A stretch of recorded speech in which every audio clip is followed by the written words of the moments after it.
we're in one of the last true businesses, I think, of making young men become adult men, the best fathers they can be, best husbands they can be, the best workers they can be. We talk about George Fox all the time. Learning football is co-curricular, it's not extracurricular, whether it's high school or college, because learning's taking place. It might not be math, it might not be reading, but it's human development and teamwork and leadership, stuff like that. Welcome back to First Down, presented by Coach Tools. I'm your host, Justin Tichinell. Today's episode featured Ian Sanders, the special teams coordinator and linebackers coach at George Fox University. Today, Coach Sanders and I, we spoke about his transition from being a player to a coach, the benefits of coaching multiple positions, and his experience building a program from scratch at George Fox University. Let's dive right into the content, and I hope you enjoy. I am from Tigard, Oregon, which is a suburb of Portland. I played football there. I went to Whitworth University, which is in the same league that we play in. Our head coach at George Fox, Chris Casey, he actually recruited me out of high school. He was my defensive coordinator while at Whitworth. And then I stepped away from the game, tried out for a little bit for arena football teams. When that was done, I got married, invited my former defensive coordinator, Coach Casey, to my wedding. And about 5 minutes after I got married, he said, "Hey, I just took the head coaching job at a local area high school." He said, "Do you want to coach with me?" And I said, "Well, I'm glad you asked me 5 minutes after, not 5 minutes before. I don't think I'd be married if you did that." And so I jumped on coaching Aloha High School, which was a team that had won 27 games in 24 years. It was kind of the doormat of the league that we were in. And within 7 years, we won a state title. And then when the opportunity in 2013 came up, they were starting football at George Fox University. He asked if I wanted to join him. And I've been doing that ever since in the same role as special teams coordinator, linebacker coach. Got it. So can you tell me what that experience was like, playing arena football, then obviously transitioning and coaching down the road? Yeah, I was trying out for arena teams. I tried out for a couple, didn't make them, but the experience was pretty interesting.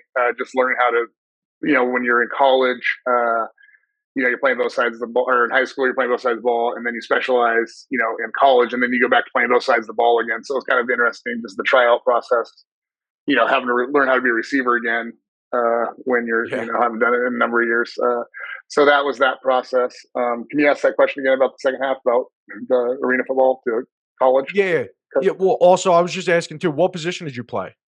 I started my first 2 years at free safety in college, and then I moved to corner for 2 years.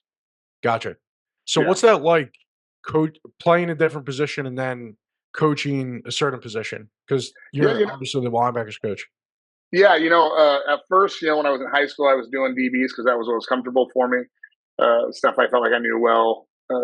And our defensive coordinator at George Fox currently is a guy I played with in college, and he had a really good career. He was he coached overseas for a number of years in Europe, and then he became the defensive coordinator at Nebraska Wesleyan for a number of years. And I really, when he came on to be the defensive coordinator, he's like, "If you really want to become a great coach," he goes, "you know how to coach multiple positions." And so I had that opportunity. At first, I was a little hesitant just because you have the fear of the unknown. But I would agree with him after all the years of coaching linebackers that I think I became a better coach having to coach something I wasn't necessarily comfortable doing, and having to translate what I knew from a specific position, and hopefully being able to use some of that stuff at a different position, coverage wise specifically, and just.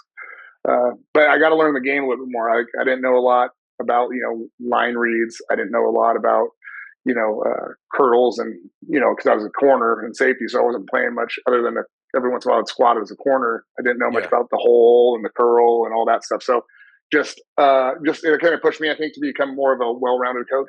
I think that was the biggest advantage from changing positions. Yeah, and you also have another unique thing, being a coach for a program that just started. So what was that like for you? What was that like, just starting from ground zero? Yeah, super exciting in a lot of ways, super nerve-wracking in some others. The excitement piece was that, you got to build tradition, and you got to build a culture, and you got to build some of the things that, hopefully they'll be doing years from now if they're good things they like to do. Just a motto, and, just how you practice and stuff like that. I think the nervousness is, the fear of you're going to be a startup program. When we started in 2014, we had 117 people on the roster, and 110 had never stepped on a college football field.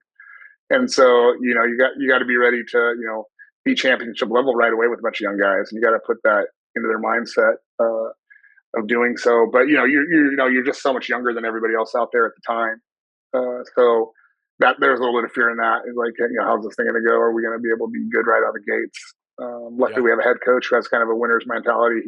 He said to the 117 guys the first time, said nothing says we have to act like a startup program. And we never talked about it ever since that first time he said that. And we had never have since. And I think that's produced kind of a championship mindset for our guys from day one. So, Definitely. yeah. And you talked about just having that championship mindset, and I'm sure there's like millions of things that you can say about your experience starting from that time. But if you had to pick out one or two things over your career, especially over the past like 10 years starting off at George Fox, what would you say those main piece of information would be?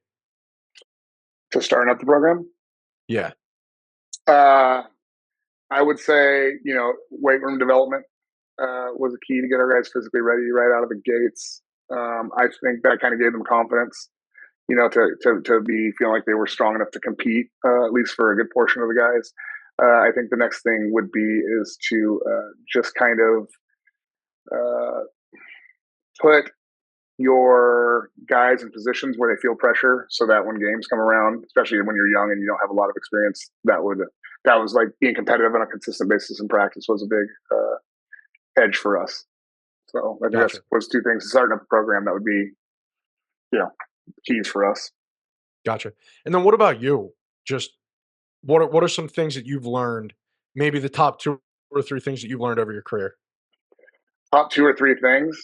Well, I I guess know there's a yeah, million, but yeah, there is. I would say for me personally, you got to constantly be willing to adapt and change with some things and be put your feet in concrete on others. I think kids change over time. Things they're interested in change over time. How they respond to coaching has changed over time. So I think the way not every kid is the same kind of kid. I think so. Recognizing that would be probably the one of the first things is that not every kid is exactly the same.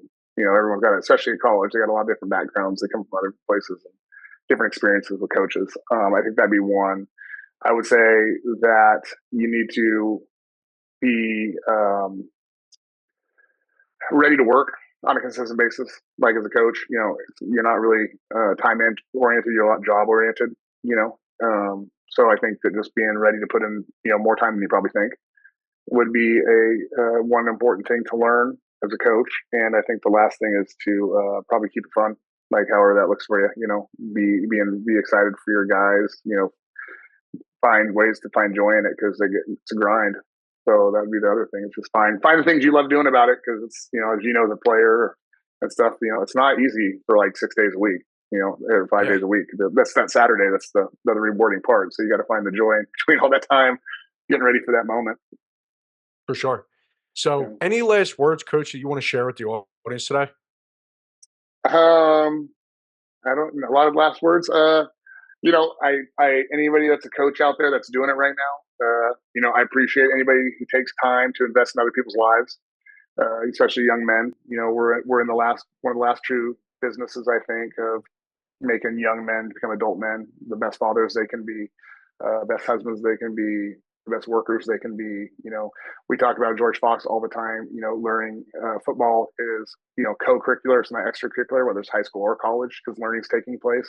It might not be math, it might not be reading, but it's human development and teamwork and leadership stuff like that. So I think that would be something I would encourage any coach that's listening, that's maybe a new coach or maybe a coach that just wants to refine some things. I think that's just kind of why we're in it, is to help young men become great men. And, we have the best audience and classroom for that, which is the football field. So that would be my biggest, I guess, final thoughts or things I'd like to Yeah, say. love Yeah. it. Love it, coach. Yeah. Well, thank Appreciate you that. again. Appreciate you making the time today, and best of luck as you guys finish up with recruiting this year. Yeah. Appreciate that. Thank you very much. Have a great one yourself.